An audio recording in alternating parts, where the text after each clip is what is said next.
Your customers are craving a great tasting, authentic pizza experience. That's why we offer Primo Molino Neapolitan style flour, an affordable, high performing flour that's a great alternative to imported Italian 00 flour. It's milled right here in North America, so you can always count on authentic crust texture and taste without the imported flour price. Using an imported flour today? Check out ardentmills.com to request a sample and try it for yourself. Welcome back to another episode of Checking In With. It's the show where we're talking to pizzerias around the country, seeing what's happening right now. So on the line with us right now is Jeremy White, our editor-in-chief. Sorry, I was going to make you executive editor like me, Jeremy. You made me whatever you want to make me, okay? It doesn't matter. That's right. That's right. I'm just here for the party and to talk pizza with Mike. That's right. Well, there we go. And our guest today is Mike Friedman from Pizza Delicious there in New Orleans, Louisiana. Hey, Mike, what's up? Hey, how's it going? You know, just hanging. We're closed today, so I've got some time for things like interviews. Oh, well, we like that. You know, there was a trend for the longest time of being closed on Mondays, and then we saw that go away. Do you think that with the pandemic and things, it's kind of come back, that a lot of people are trying to close on Mondays? I don't know. You know, we've always been closed on Mondays because we're like, hey, we need a break. You know, and like going back to the time where Greg and I were really like working nonstop. We're like, of course, we need a day off from this. So I don't know. What's been interesting about the pandemic is now we're also closed on Tuesdays because we just are trying to like tighten things up a bit. So I don't know. You know, we had considered back in the day, we were like, we should close on a different day when not other places are closed. And then we were just like, that's too confusing. We'll just do the Monday. Yeah. You know, I want to see the pizzeria that can, we're going to close on Friday and Saturday. Right. If that pizzeria can make it and do well, props, right? I think, yeah. I'm not that great at business, but let's do it. Yeah, I don't advise you trying that one out. Yeah. I had a good visit with you guys a handful of years ago now. I guess it's been about 3 or 4 years ago. Came down to New Orleans, hands down, one of my favorite cities, one of my favorite places to visit. Got to hang out, try your pizza in person, hear your story. Great story, but for those who are listening and watching right now who may not remember that great piece of writing done by yours truly, you started out with some pop-ups and some fun little things like that before you ever really got to a brick and mortar. Just talk a little bit about that, because it was just a really cool way that you went about getting into business and growing a following. By the time you opened, you had dedicated clientele. Yeah. Those were the days. I mean, that was back in 2010.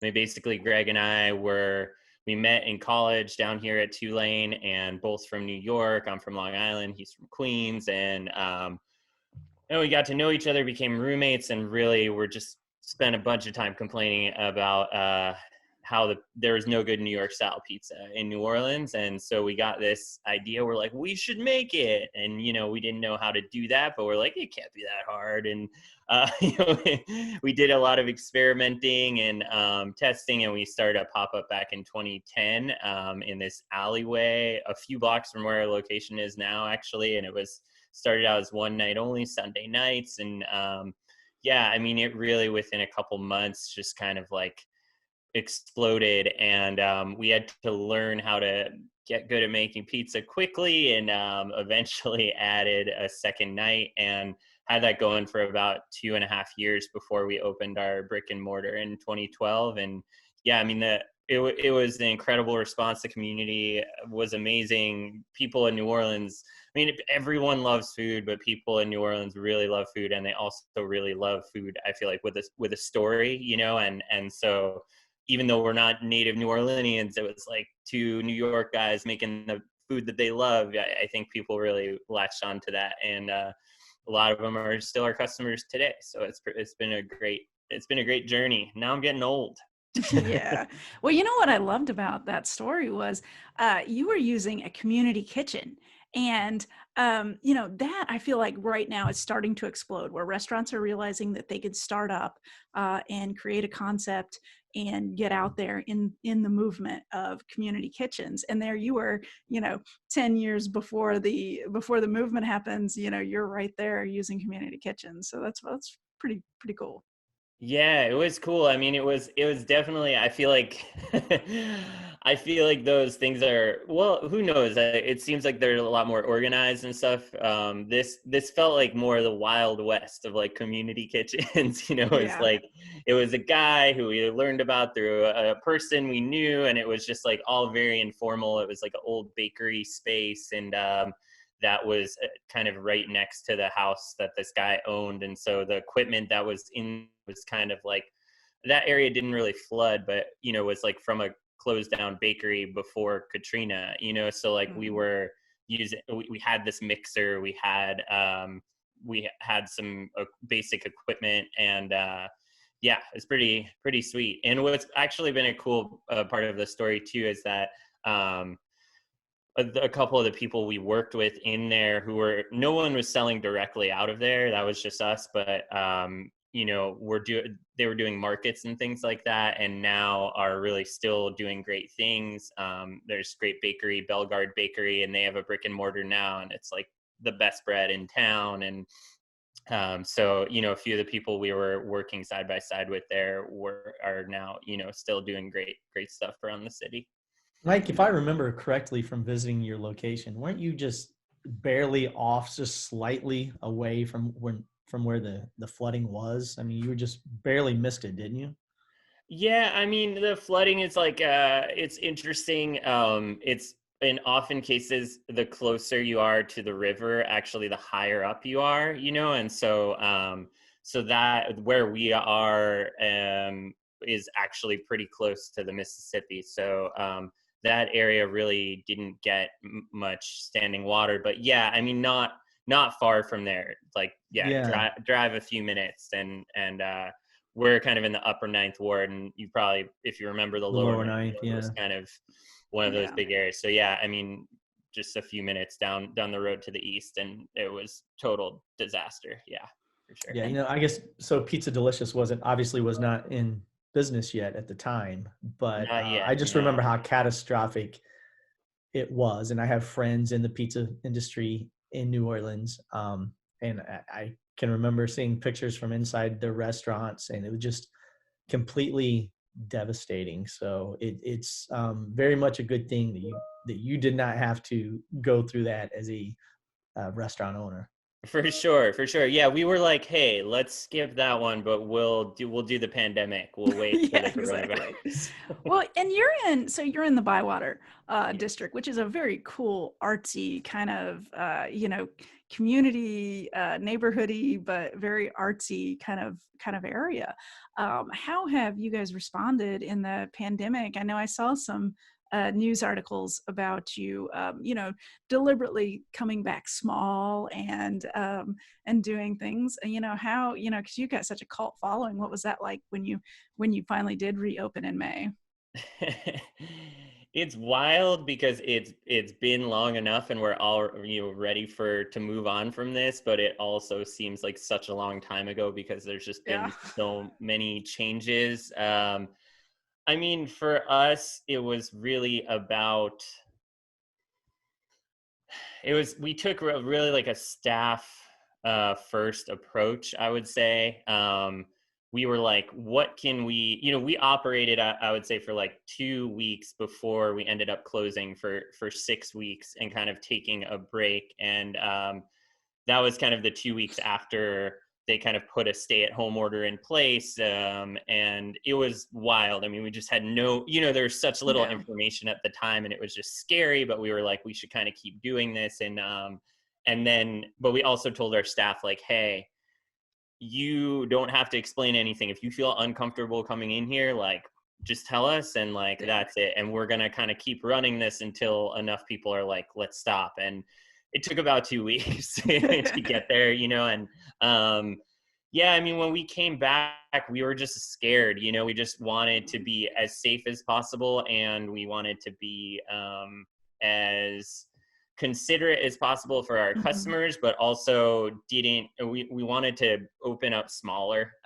because we just didn't know what level of business there would be. You know, we do pretty good takeout business, but like it's about 50%, I would say, between dine-in and then takeout and delivery combined, like a 50%. So yeah, I mean, we were just like, that's half our business. Like we can't afford maybe to do these like long 12-hour days, 11 to 11. Like, let's just tighten it up. Let's try to drive all the business to kind of like these shorter hours. And so we were just kind of like, we played around with it a bit, but I mean, we're basically open from 4 to 9, 5 days a week instead of 6, you know, down from 6 days a week, 12 hours a day. So yeah, I mean, we were just like, let's see if that works. Let's see if we can drive all the business to like just a busier dinner instead of like having these slower hours, which we're like unsure if we could afford to have. Now, we've heard rumblings that some operators are considering keeping those shorter hours, like that it's working for their employees and it's working for their profit margins and it's working for them to keep those shorter hours. What is your thought process on that? I mean, it's interesting. Yeah, I don't know. I mean, I think when if things seem easier, you know, to do it in a more condensed way, I definitely could see the appeal of it. I mean, for us right now, we've been super grateful for the business that we've been getting, but the reality is that like we're still closed for dine-in operations, and that's just like a choice we've made because when we came back, we were just like, we don't want to have to live and die by whatever the city is deciding is right. We want to have more of a model that is just like smaller and tighter. And so we didn't know if we could pull it off, and like, we're barely pulling it off, you know, but I think that's something where it's like, I don't know, you know, I could see us having shorter hours. We've opened for lunches now on Saturday and Sunday to try to drive more business, but weekday lunches have always been slow, or like, is it worth it? You know, but I think we're still really missing. I mean, the big thing that'll be a change for us is when we feel it's like safe enough to open back up for dine-in service. And then we'll see, I think at that point, like, is there enough business there? Like, do we ever need to open for weekday lunches again? You know, I think it's like, everything's up in the air these days. You don't know. So what's the pulse like in New Orleans right now? Obviously, you know, people think of Bourbon Street and the quarter and just all the tourists that are walking around, enjoying the bars, enjoying the restaurants, walking on the streets. I obviously have to imagine that the foot traffic is significantly reduced right now, but where you're located, I don't know how many tourists would find your pizzeria and come in and visit your pizzeria, or if you're primarily locally driven based on your location. Have you had any negative impact from, you know, the reduced foot traffic that you're seeing? Yeah, I mean, big time. I mean, I think we're very, very fortunate to be popular amongst people who really live here, you know, and I think we've seen in the past handful of years, especially, that we become more popular with tourists, and the Bywater in general has become a place that people kind of come, and we have a nice like riverfront park, Crescent Park, kind of like that runs from the back of the quarter to us. There's literally a bridge at the end of our block, and there's a lot of Airbnbs in our neighborhood and stuff, and which is like a controversial topic in general amongst local people. But for us, you know, it has added a lot of extra business. And so we're definitely feeling that, I would say. Like we're yeah, I mean, there's barely any tourism compared to what you usually expect. And things like Jazz Fest, French Quarter Fest were all, you know, obviously canceled last year, and people are out and about in the quarter, it seems, but in a much smaller scale. And but I mean, we're lucky that we have a core of local business. You know, we have plenty of friends who have these amazing restaurants that are in areas, you know, that rely on tourism, and without it, they're really, really struggling. And so I don't know, we're just lucky in that regard. But you know, we're hoping people make it back to the city when the time is right. Yeah. Oh, I'm sure they will when the time's right. What's the status of Mardi Gras for this year? I haven't heard. I haven't heard either. Mardi Gras, yeah. I mean, this would be like, we would be ramping up right now. We would kind of be in the For Fat swing Tuesday. of things. Yeah. Yeah, I mean, Fat Tuesday, Mardi Gras Day, less than 2 weeks away. And I don't know. I think it's a mixed bag. It's like local folks are scared. Those who are being very vigilant about COVID are very scared about like a lot of tourism coming into the city and spreading the virus around. Right. I think our city as a whole has done very, very well, in terms of kind of keeping things pretty safe. But yeah, I mean, it's essentially canceled, but they're not saying it's like fully canceled. But there's no parades. There's none of the big things that you would come to expect. I think it's going to be interesting if kind of like smaller groups of people get out there in costumes and kind of walk around and try to find some fun somewhere. But I think there's going to be, I think, like smaller little things going on, but it's not going to look anything like one movie. Yeah. Denise, that's just, New Orleans, such a vibrant city. So many festive things happen throughout the year that I can't imagine really any other city in America that has the culture and the events that New Orleans has. And this has to be just beyond devastating to that city. It really does. Yeah. I mean, it is tough. It is really tough. I mean, and yeah, from the restaurants, I mean, all the things you think about with culture, it's just like musicians are barely able to play shows. It's been a long slog. And yeah, I mean, we're all just hoping to catch some of that vibrancy. And, to your point earlier, there's definitely been a lot of comparisons to kind of like the resiliency of the city post Katrina and how it's like, we can do this again. We can come back better than ever. And we're all waiting to turn that corner just like everybody else, Yeah, that's major event fatigue has got to be setting in New Orleans. But I saw you before we let you go, because we don't want to take up all your time, but I saw you guys had a special event or a fundraiser last week. What was that all about? Oh yeah, actually coming up this in a couple of days. The Innocence Project of New Orleans, who are affiliated with all different innocence projects across the country that kind of work on freeing innocent people with life sentences in prison, which there are many. We're pretty tight with them. I'm actually like on their board because their business used to be right next to ours, and they're an incredible group of hardworking people, and so, we try to do stuff with them throughout the year. And so definitely got a little creative this year. We got like a Zoom pizza class going on. And so people are going to like come by the restaurant and pick up a couple of small dough balls, some sauce, some cheese. We told people to bring your own toppings and 100% of the everything really, because we're donating all the stuff to it is going to go to the organization. So they can keep doing their work, and it should be great. We're going to have a couple of their former clients, a couple guys who spent an incredible amount of time in prison for crimes that they did not commit, on there telling their story, and also making pizza with me, which will be super fun. And I've never done one of these, like a Zoom instructional class before, but I'm stoked for it. I think it's going to be really cool. Well, that's awesome. I think about those, fundraisers. Fundraisers are such a part of the pizzeria culture. Like that's just what pizzerias do. So the fact that you're still able to do those types of things and kind of get creative with it, that's a testament to you guys.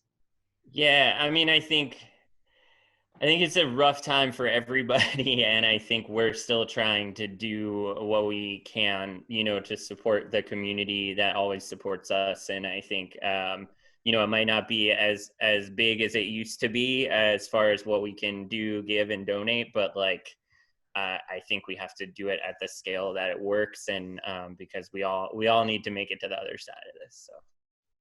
That's a perfect note to end on. What do you think, Jeremy? Yeah, it's admirable. Good job. Like you said, we're a collegial industry, we're a communal giving industry. And I love that even during these down times when you've got more than enough to focus on with your own business, that you're still finding the time and the energy to give back to the community. It speaks volumes about you as a human being and about your business. And so congrats to you, and kudos to you for that. Hey, thank you. Yeah, we're all in it together. So that's right. Amen. We are all in this together. Well, thank you so much for coming on the show. We appreciate you, telling us your story and what's happening. And good luck with you and Greg. With you guys both have new babies, so good luck with that. And congrats on that. We'll see you on the other side when we're able to travel again. We'll see you at Expo. I know. I can't wait. Man, that Pizza Expo is going to be wild. Yeah, it's definitely going to be one for the records. That's for sure. Well, good to see you. Good to see your faces. All right. Good to see you. Thanks for the time, buddy. Take care, man. Yeah. Bye-bye. See ya.